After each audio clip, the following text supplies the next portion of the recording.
This is Rickie News Channel. I'm James Menendez. Our top stories. President Joe Biden on Wednesday suggested for the first time that he's willing to keep U.S. forces in Afghanistan until all American citizens who want to leave are out of the country, but stopped short of making the same commitment to the United States' Afghan partners.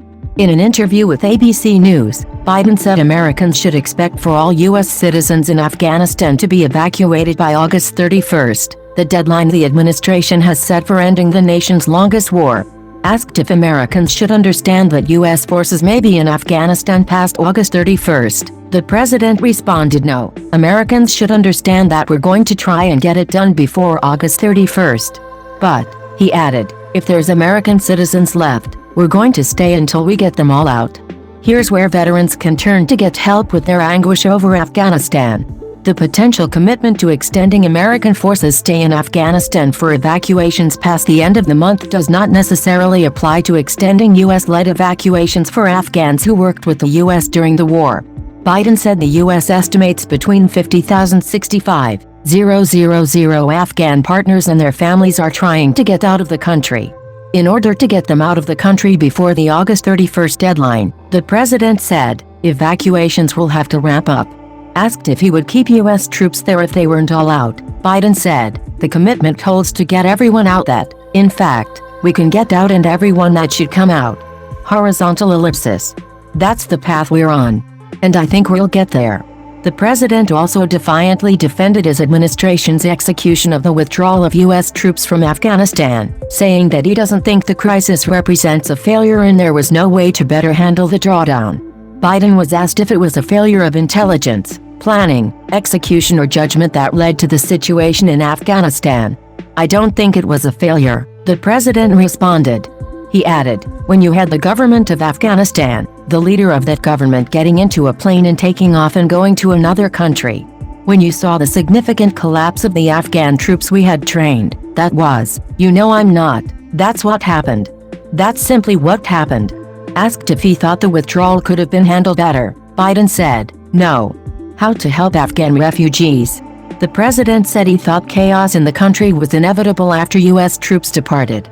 He ideated that somehow, there's a way to have gotten out without chaos ensuing. I don't know how that happens, he told Stephanopoulos. But in public statements since the troop drawdown was first announced in April, Biden repeatedly relayed to the American people that the withdrawal would proceed safely and in an orderly fashion. In April, he said the drawdown would be done responsibly, deliberately, and safely. And in July, Biden used a question-and-answer session in the White House to downplay the prospect the Afghan government could collapse and the Taliban could take over, saying that outcome was not inevitable. He indicated that the drawdown is proceeding in a secure and orderly way, prioritizing the safety of our troops as they depart, and he also insisted there would be no circumstance in which American personnel were evacuated from the roof of their embassy, rejecting any comparison to the fall of Saigon. Asked during the ABC News interview if chaos was always priced into the decision, Biden initially responded yes, but then added that exactly what happened was not part of his calculation. One of the things we didn't know is what the Taliban would do, in terms of trying to keep people from getting out. What they would do. What are they doing now?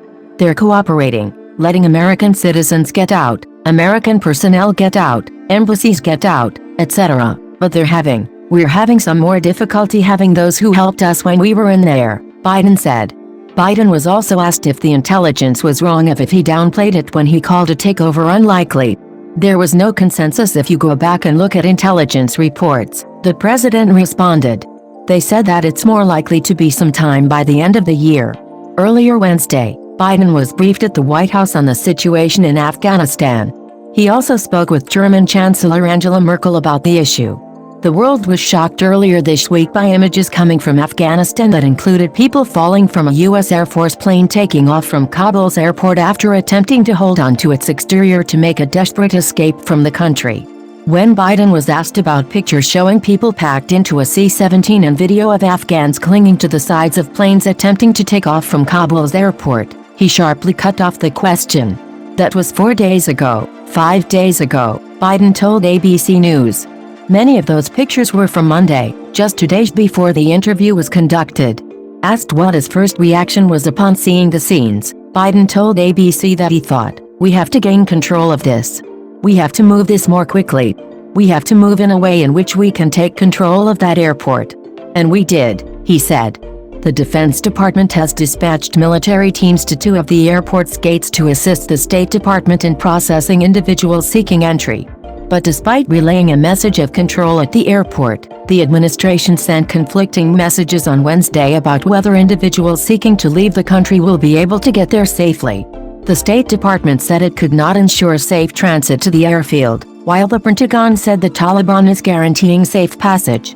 Chairman of the Joint Chiefs of Staff General Mark Milley said during a press briefing on Wednesday that approximately 5,000 people have been evacuated from Afghanistan already, and the U.S. military intends to increase the number of people who have been evacuated. Milley said, if directed, U.S. military in Kabul have the ability to extract Americans and bring them to Kabul's Hamid Karzai International Airport. But Secretary of Defense Lloyd Austin clarified that U.S. troops in Kabul do not have the ability to collect and extract large groups of people.